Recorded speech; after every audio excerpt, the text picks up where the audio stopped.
आज हम एक ऐसी कहानी की बात करने जा रहे हैं जो सिर्फ एक पौराणिक कथा नहीं है, बल्कि ये ब्रह्मांड के सबसे गहरे संतुलन की कहानी है। कहानी शिव और पार्वती के विवाह की। तो चलिए इस दिव्य मिलन के पीछे छिपे रहस्यों को समझते हैं। अच्छा, इस मिलन में सबसे कमाल की बात क्या है पता है? वो ये कि ये दो बिल्कुल विपरीत ध्रुवों का मिलन है।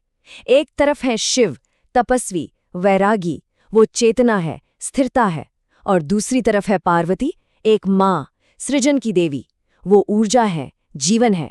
मतलब एक दूसरे से एकदम अलग। तो फिर यहाँ सबसे बड़ा सवाल ये उठता है कि जब दो शक्तियाँ इतनी अलग हैं तो उनका मिलन ब्रह्मांड का सबसे उत्तम, सबसे हार्मोनियस संतुलन कैसे बना सकता है? बस इसी सवाल का जवाब हमें आज खोजना है। देखिए, इस विवाह को समझने के लिए हमें थोड़ा पीछे जाना होगा। हमें उस प्रेम को समझना होगा जिसका अंत आग में हुआ था, क्योंकि ये कहानी पार्वती से नहीं, ये सती से शुरू होती है। तो कहानी कुछ यूं है कि सती अपने पिता राजा दक्ष की मर्जी के खिलाफ शिव से शादी करती हैं। जब उनके पिता एक यज्ञ में शिव का अपमान करते हैं, तो सती अपने पति का सम्मान रखने के लिए उसी यज्ञ की आग में खुद को समर्पित कर देती हैं।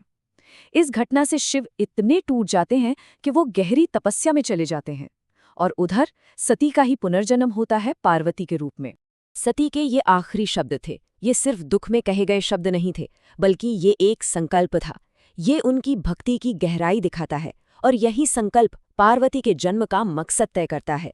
ये सिर्फ एक प्रेम कहानी नहीं थी, ये सम्मान की भी कहानी थी। तो अब कहानी आगे बढ़ती है। एक तरफ है शिव, जो गहरे दुख और ध्यान में डूबे हैं, और दूसरी तरफ है पार्वती, जो पूरी तरह से समर्पित हैं और शिव को वापस इस दुनिया से, इस संसार से जोड़ने की कोशिश कर रही हैं। नारद मुनि ने पहले ही ये भविष्यवाणी कर दी थी कि पार्वती की शादी शिव से ही होगी। तो बस पार्वती ने अपना जीवन शिव की सेवा में लगा दिया। वो रोज उनके ध्यान करने की जगह को साफ करती, पूजा के लिए फूल, जल सब तैयार करती। पर यह सिर्फ सेवा नहीं थी, एक तरह से कहें तो ये ब्रह्मांड की रचनात्मक शक्ति थी, जो चेतना को वापस जगाने की कोशिश कर रही थी। पर इस मिलन की वजह सिर्फ प्रेम नहीं थी, ये एक तरह की ब्रह्मांडीय जरूरत बन चुकी थी। तारकासुर नाम का एक राक्षस था, जिसने तीनों लोकों में आतंक मचा रखा था, और उसे एक ऐसा वरदान मिला हुआ था कि उसे सिर्फ और सिर्फ शिव का पुत्र ही मार सकता है। तो जाहिर है देवताओं के लिए ये शादी करवाना बहुत जरूरी हो गया था।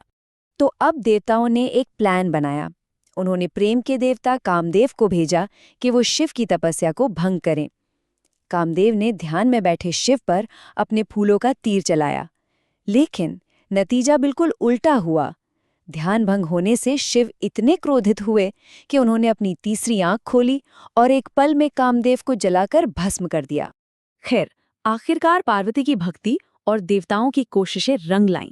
शिव विवाह के लिए मान गए, और ये कोई आम शादी नहीं थी। सोचिए, ये एक ऐसा मौका था जब पूरी सृष्टि, हर एक जीव इस विवाह का साक्षी बनने के लिए इकट्ठा हुआ। अब जरा शादी के दिन का नजारा देखिए। एक तरफ दुल्हन पार्वती राजकुमारी की तरह सुंदर कपड़ों और गहनों में सजी हुई, और दूसरी तरफ दूल्हा शिव, वो अपनी उसी वेशभूषा में थे, शरीर पर भस्म, गले में सांप और पहने हुए हाथी की खाल। उनका ये रूप देखकर तो पार्वती की माँ मीना बेचारी बेहोशी हो गई। तब पार्वती ने शिव से बहुत प्यार से एक विनती की। उन्होंने कहा, आप जैसे हैं मुझे वैसे ही पसंद हैं, पर मेरी माँ के लिए क्या आप थोड़ा और मनमोहक रूप धारण कर सकते हैं? ये दिखाता है कि पार्वती शिव को पूरी तरह से स्वीकार कर चुकी थी, पर साथ ही वो अपने परिवार की भावनाओं का भी सम्मान करती थीं। पार्वती के इस प्रेम का मान रखते हुए शिव ने तुरंत अपना रूप बदल लिया, और वो सुंदर मूर्ति बन गए, मतलब तीनों लोकों के सबसे सुंदर व्यक्ति। ये उनकी शक्ति भी थी और पार्वती के लिए उनका प्रेम भी। इस शादी की सबसे अनोखी बात थी मेहमानों की लिस्ट।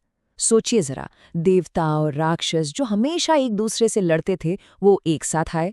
हर तरह के जानवर, कीड़े मकोड़े, औरतों और शिव के गण यानी भूत पिशाच, सबके सब वहां मौजूद थे। उस एक दिन के लिए सारी दुश्मनी भुला दी गई थी। अब शादी के सबसे जरूरी रस्म का समय आया। किसी भी शाही शादी में दूल्हा और दुल्हन दोनों के वंश के बारे में बताया जाता है। ये एक बहुत बड़ी परंपरा है। तो समारोह शुरू हुआ। एक पुजारी ने बड़े ही धूमधाम से पार्वती के महान वंश के बारे में बताना शुरू किया। उनके पूर्वज कौन थे, उनकी क्या उपलब्धियां थीं, सब कुछ। ये किसी भी राजा के लिए बड़े गौरव की बात होती है। जब पार्वती के वंश का बखान खत्म हुआ तो सबकी नजरें शिव की तरफ घूम गईं। पार्वती के पिता पर्वतराज ने उनसे पूछा, कृपया अब आप अपने वंश के बारे में हमें बताइए। लेकिन शिव बिल्कुल चुपचाप बैठे रहे, एकदम शांत। वो कहीं शून्य में देख रहे थे, जैसे उन्होंने कुछ सुना ही न हो। उनके साथ आए अजीब गण कुछ फुसफुसा रहे थे और पूरे राज दरबार में एक अजीब सी बेचैनी फैलने लगी।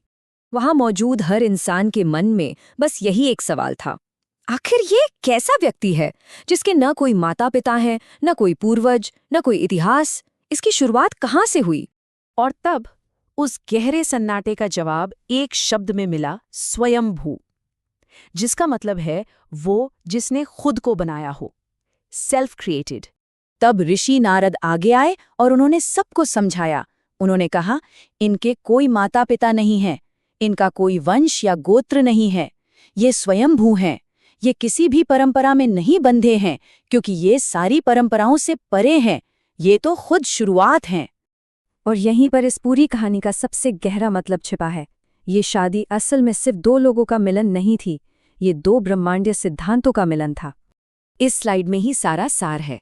शिव है शुद्ध चेतना, जो स्थिर है, बदलती नहीं, और पार्वती है शक्ति, यानी ऊर्जा, गति, सृजन।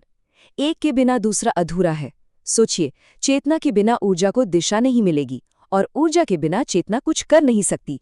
उनका विवाह इन्हीं दो विपरीत पर एक दूसरे को पूरा करने वाली शक्तियों का संतुलन है, और इसी संतुलन से ये पूरा ब्रह्मांड चलता है।